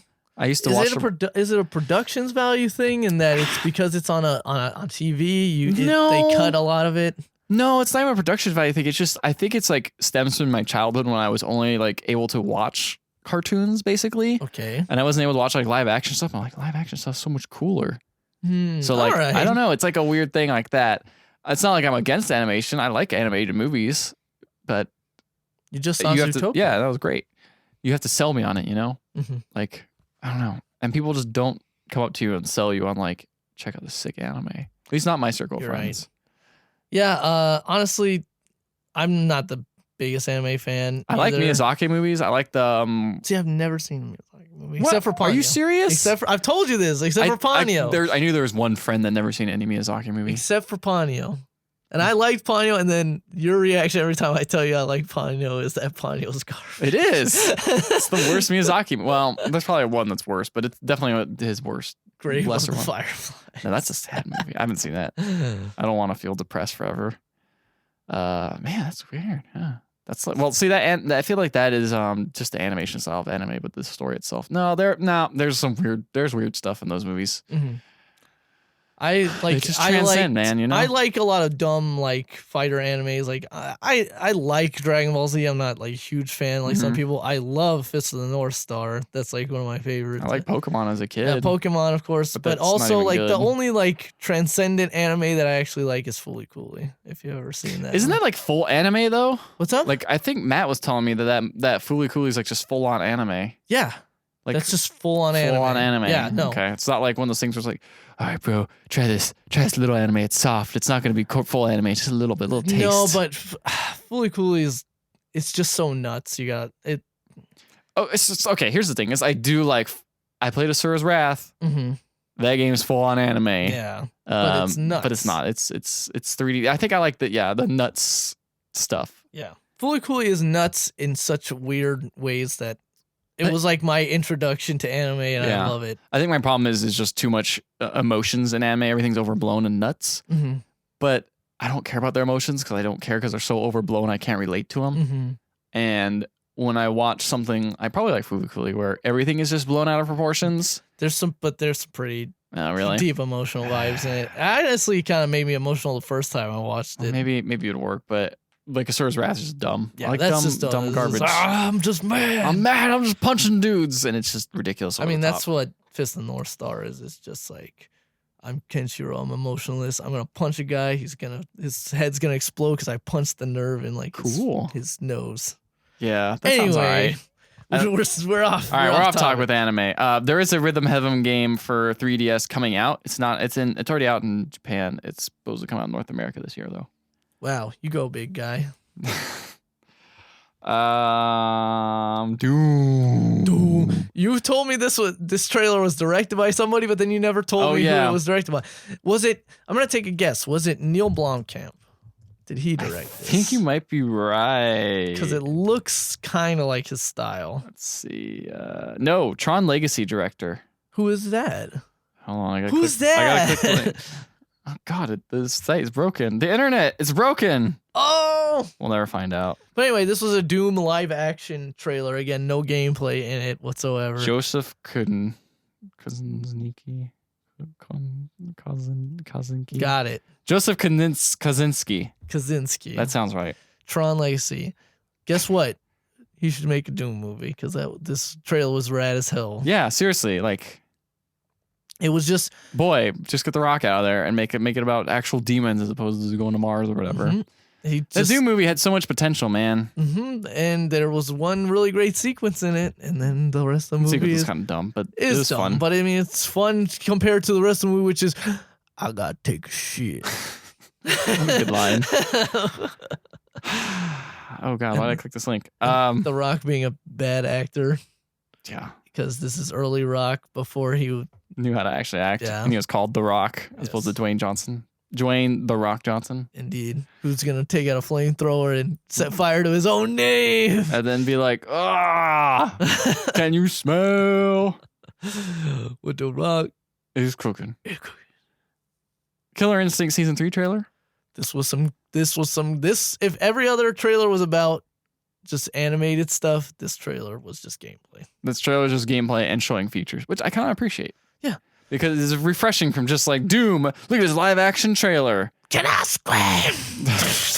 Yeah, exactly. And it was like, cool. That sure looks like a cool live action trailer. It's not anywhere indicative of gameplay. This is just like, this is a new character. This is also a new character. Look at all these crazy costumes. We're updating the visuals. Check out these costumes. You could do this crazy fight mode where it's like a team fighting thing. We're gonna have another character coming out later, and then another character coming out later, and then another character coming out later. Honestly, so the trailer made me want to play the game the most because I was like, dang, look at all these features. And then it was like, check out, you played in a Windows or something like that. Oh yeah, there's crossplay now. Yeah. And you can Windows 10, your account will transfer over or whatever, which is cool. I mean, they're starting that. So yeah, maybe they'll support Xbox One fight sticks. Maybe. Killer Instinct. It's cool to see that game hanging around because it is very much a niche fighting game, but it's hanging around and it seems cool. Seems neat. Updating. And then we watched a trailer for Miitomo, which I insisted on watching because it was just. I told him, I was like, we just saw a trailer for Miitomo, and I have Miitomo, and then you were like, no. Watch this. And boy. My God. What a trailer. What is happening? So the way to sell this game is to have people explain it, what it is, while wearing costumes you'd find in Miitomo. In Miitomo. And in like positioned in pictures like that you would take and position your Mii in Miitomo. It was weird. And then be like really over enthusiastic about it and not even try to really be hip because all these people in this seem like dweebs. Yeah, they did. But maybe it was because of the hot dog costume they're wearing. Maybe, but also like I don't know if they were trying to sell it for like kids or like what is this going to be on like Disney Channel? Like, or again, if it was trying to be a little more like tongue in cheek and goofy, but there was one part where she was like, Miitomo might question your entire existence, make you ask questions you never wanted to know about yourself. Or you just post pictures of dogs. Yep. I was like, that's pretty good. And I'm like, that is the most accurate description of this game. Yes. You can really think really hard about all the questions, or you could just do what Ethan does and just be mean. Just be mean the whole time. I can't wait to log back into Miitomo tonight and be mean. Comment mean things on everything. Yep. On everybody's especially pictures. Secretly whisper to people mean things. Yep. Because you can do that Oh one-on-one. yeah, it's like, this will be just between you and me. I'll be like, I hate you. I hate you. You suck and you're never my friend. I hate you. You were never my friend. D.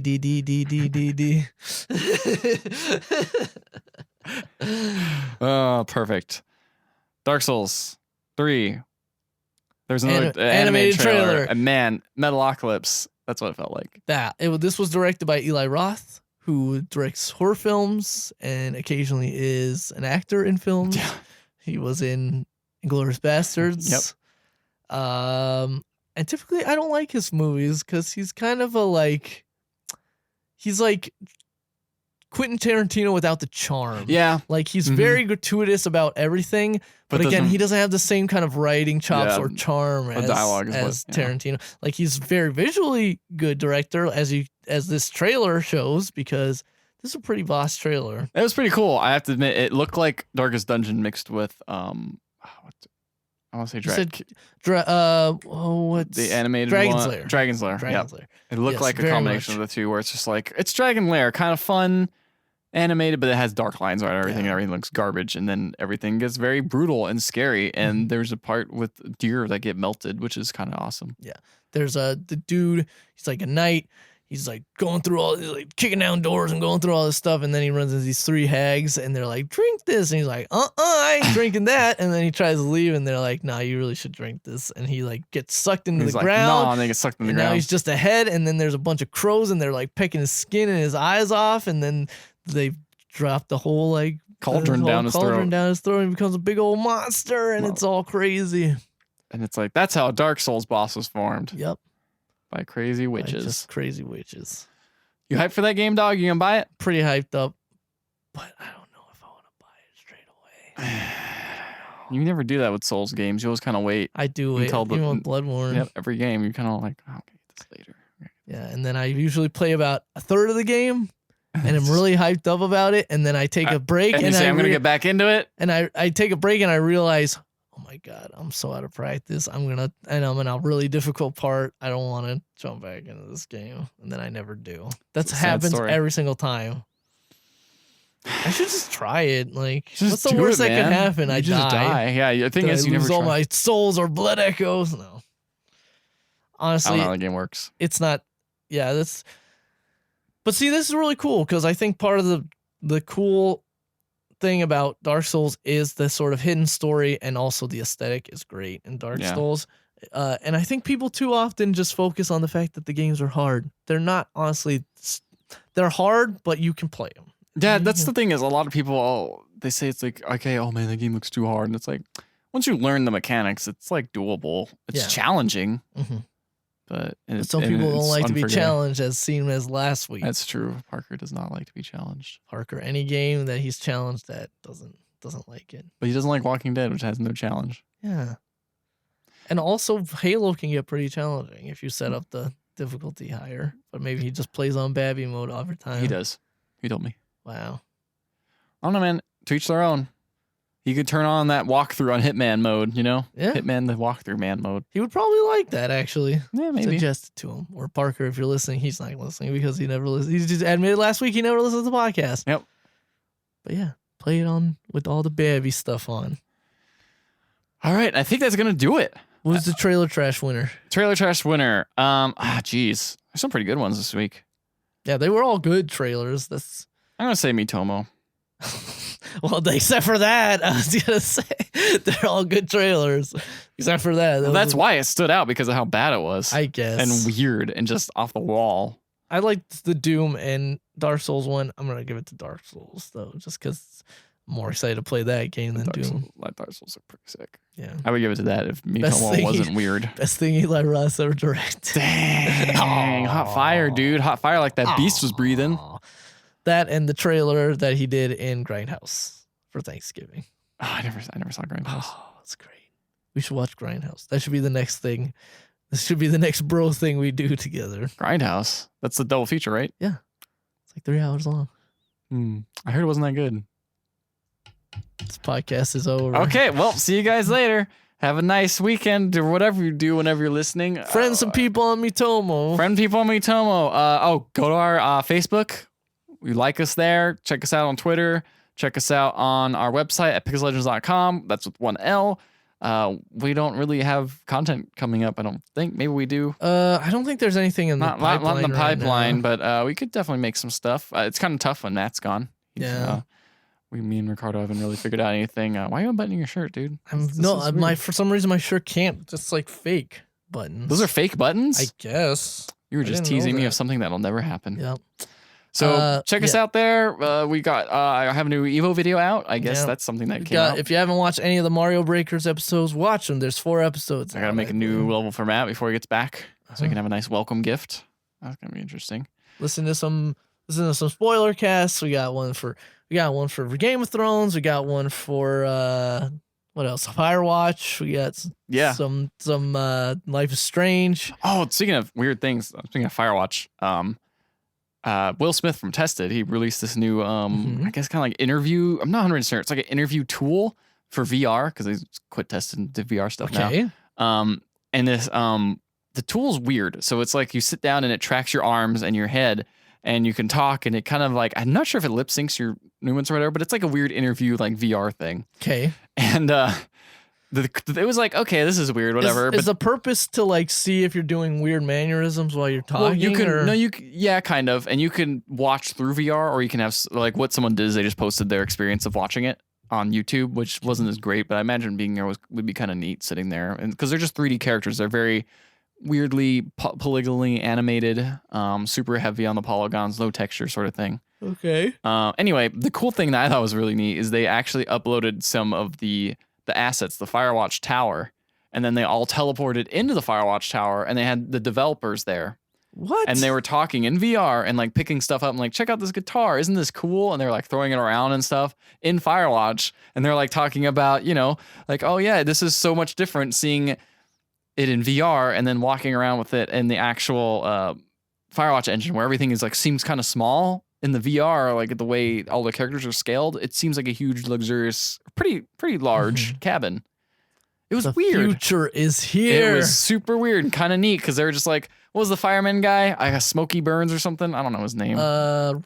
Forrest Burns. Yeah, Forrest Burns. Forrest Burns. They had Forrest Burns statue things they were just throwing around and giving them to people. It was weird. It was weird. It was a weird future we live in, where developers can teleport into the game and give commentary about it. Nick Arcade foresaw it long ago.